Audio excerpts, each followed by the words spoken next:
Collective! Okay. Hello my dear. Welcome back sa ating YouTube channel. My name is RJ, your tarot card reader. At tayo po ay guided collective reading. Okay?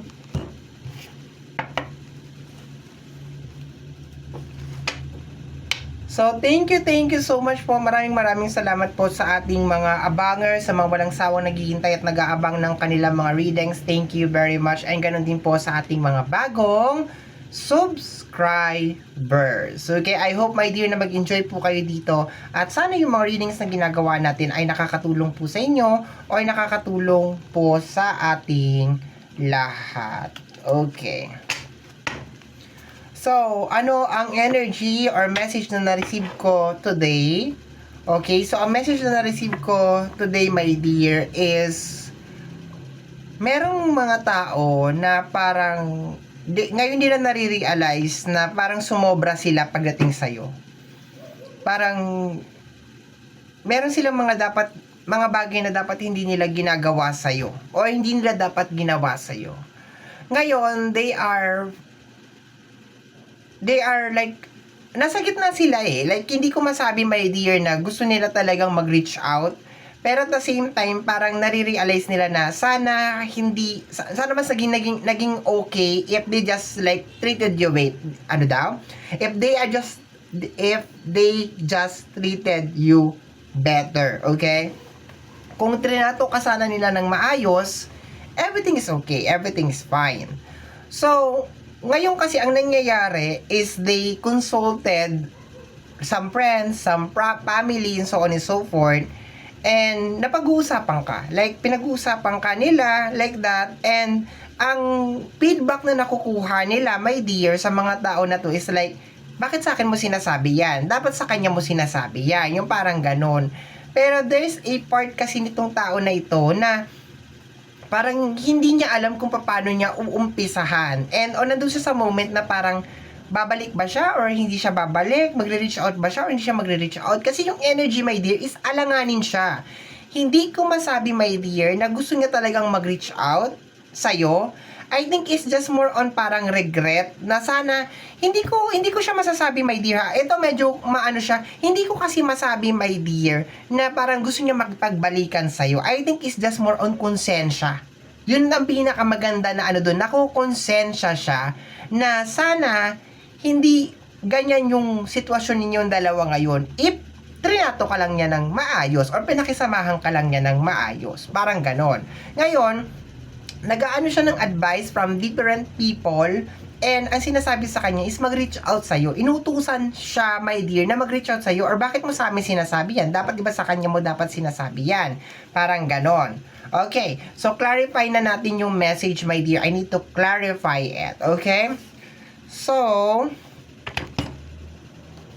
remember, my dear, that this is a general reading, so hindi to 100% na mag-resonate for everybody. If hindi ko man makolek ang energy mo today, meron pang ibang araw, my dear. Okay, there's another day. Okay, para makolek ko ang iyong energy. Huwag masyadong ma-pressure, huwag masyadong ma-prostrate. Leave it to others, okay? Let me see, my dear. Tingnan natin. 4 of Wands, okay? Probably nakasama mo sa bahay or maybe karelasyon or maybe yes, karelasyon, kapamilya, pwede, okay, pwede. Pwedeng ka-relationship to. We have here the energy of the 10 of Wands, okay? Struggle, somebody's nag-struggle as of this moment, okay? Like, probably meron siyang pinagdadaanan na, okay, something.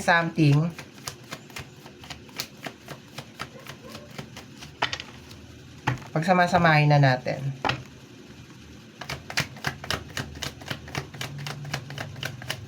Four of Wands is something na may kinalaman sa tahanan.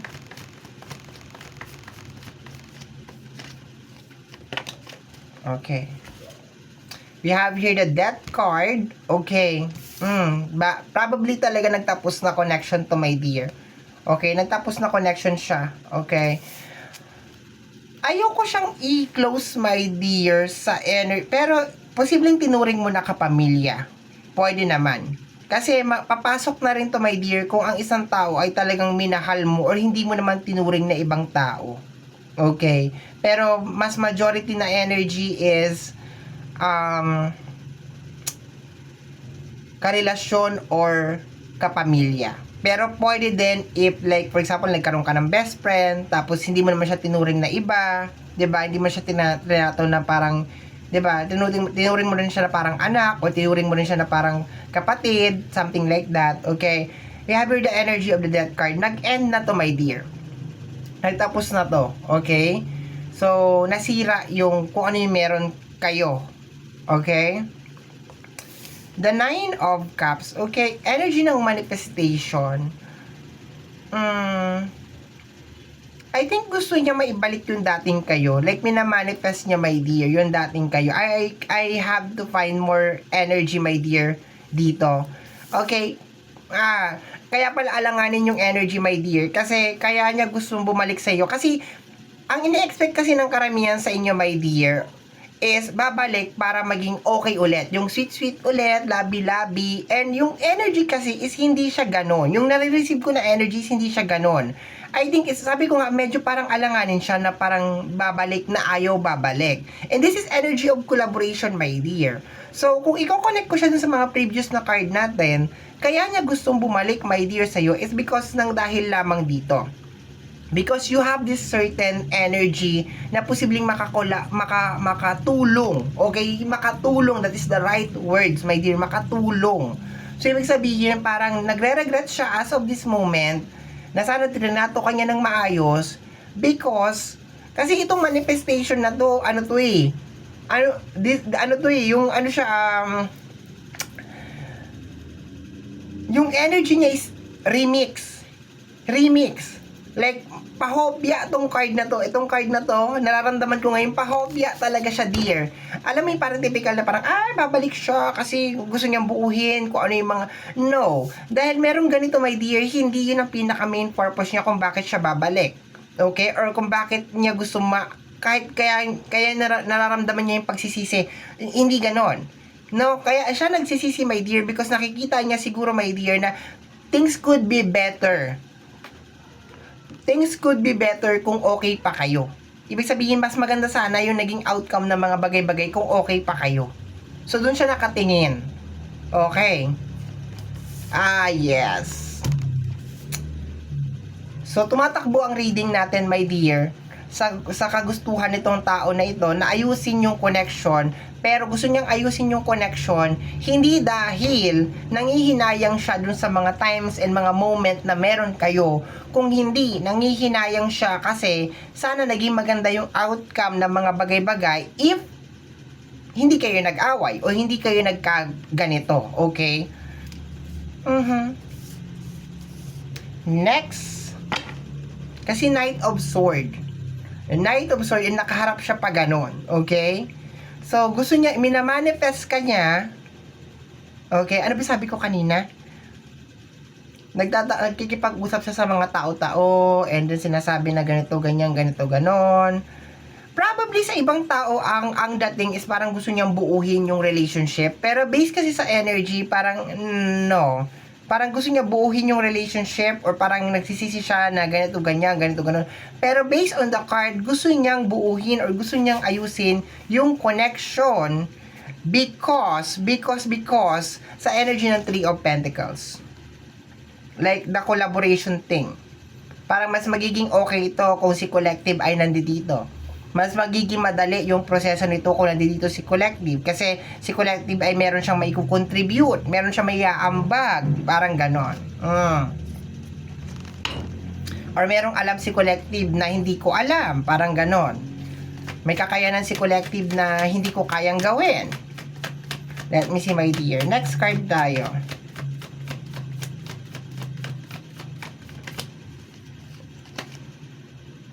The Three of Cups.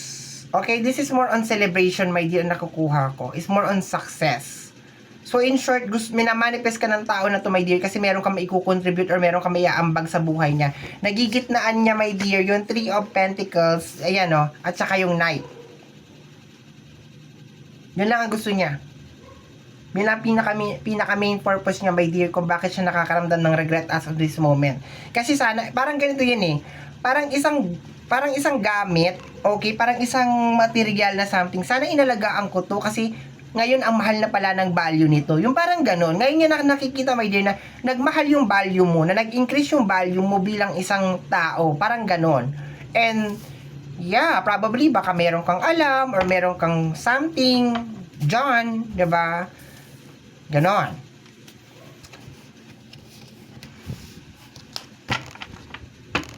Hinga lang muna tayo. Ay, humihinga ba ako sa mic? Sorry naman. Sorry. Okay. Let me see. Next card pa tayo. Ilan na to? 1, 2, 3. 1, 2, 3, 4, 5, 6. Okay. Let's do the 12 cards. The Emperor. Okay? Energy ng power. Hindi ko talaga gusto yung energy, my dear. It's like, parang gustong buuhin because of my certain agenda. Ganun lang. Like, gusto kong buuhin yung isang bagay kasi mayroon akong certain agenda. Like, so, hindi sincere. Hindi sincere yung kanyang, hindi sincere.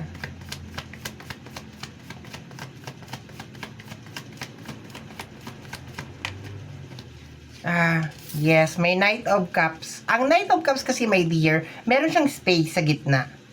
Okay? Kumbaga sa manliligaw, ito yung manliligaw, my dear, na magugulat ka na lang, bigla na lang hindi magpapakita. Okay? Okay naman kami kahapon na, bakit bigla na siya nawala? Ganon. So, in short, gustong bumalik kasi hinahanap ko yung pinaka-right na words na may di-describe ko to. Pero it's more on parang dahil may benefits or dahil may kailangan. Parang ganon. Ay, naka-reverse yung ibang mga cards ko. Bahala na si Batman. Another 3 of Cups. Possible, my dear. 3 of Cups, the Knight of Cups. My dear, for some of you, possible na issue ng third party to. Kung bakit kinaghiwalay is because of third party. Okay, yun ang nakukuha ko dito. Kasi dalawa na yung 3 of Cups. So, itong tao na to is more on the benefits lang talaga ang gusto niya.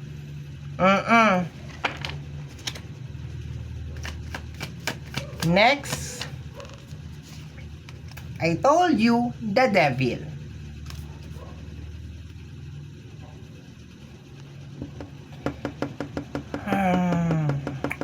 Sa energy ng Devil, meron talaga siyang hidden agenda over here. Connection na nagtapos na, and then ngayon nagre-regret siya. Kasi ngayon niya nakikita yung value mo, na dapat pinahalagahan ka niya, binigyan ka niya ng... And lahat na nakakausap niya, may iisa lang ang sinasabi. Mag-reach out ka, kausapin mo, ganon. Iisa lang ang sinasabi, my dear. Pero... kaya niya siguro hindi ito magawa-gawa, my dear, kasi hindi galing sa puso niya. Hindi galing sa heart niya. Alam niya rin siguro, my dear, na pag ginawa niya na mag-reach out siya, malalaman at malalaman mo. Makukutuban at makukutuban mo na, teka, kaya ito bumabalik kasi naghihirap. Kaya ito bumabalik kasi walang pera. Yung mga ganon, no? So, yeah. Kaya pala ganon yung energy niya kanina pa. Like, kakaiba. Like, last 2 cards na lang tayo, my dear. The Judgment. May nangyayari sa kanya. Gusto ko malaman kung ano nangyayari sa kanya. May nangyayari sa kanya as of this moment sa paglabas ng Judgment. Posibleng consequence of his action. We have here the energy of the Empress. Naka-reverse ang the Empress natin. Pero this is energy of love, okay? So, I think naghahanap ng tao na to ng love. Somebody na makakapag-support sa kanya. Somebody na nagpapakita talaga sa kanya ng totoong pagmamahal. Yung mamahalin talaga siya ng unconditionally, okay? And I think, my dear, ikaw lang ang nagpakita sa kanya ng ganon. Like, minahal mo talaga siya kung sino siya at kung ano siya. Pero sad to say, parang hindi siya nakontento or meron siyang ginawa na something na naging dahilan, my dear, kung bakit kayo naghiwalay. And ngayon na-realize, my dear, na dapat nag-stay na lang pala ako doon.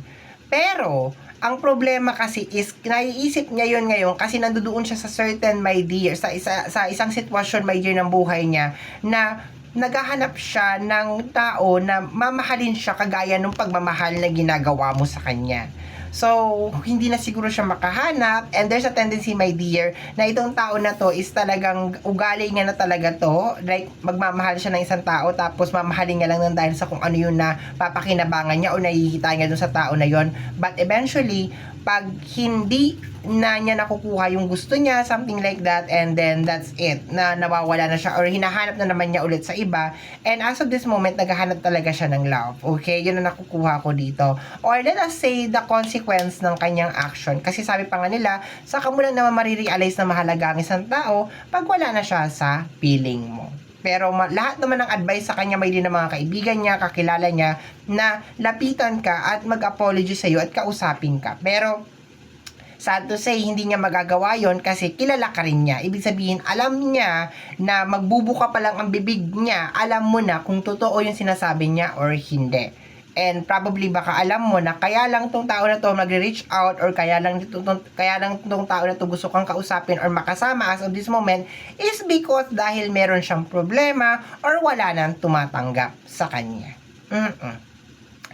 Okay, so my dear, yan po nasagap natin na message energy para sa araw na ito. That is our guided collective reading, my dear. I hope na nagustuhan ninyo. And kagaya po ng lagi kong sinasabi or lagi kong nasasambit, ang tanging hiling at dasal ko lamang po sa ating buong may kapal na ang mga readings na ginagawa ko ay nakakatulong po sana sa ating lahat. Maraming salamat po. Thank you, my dear. Bye-bye.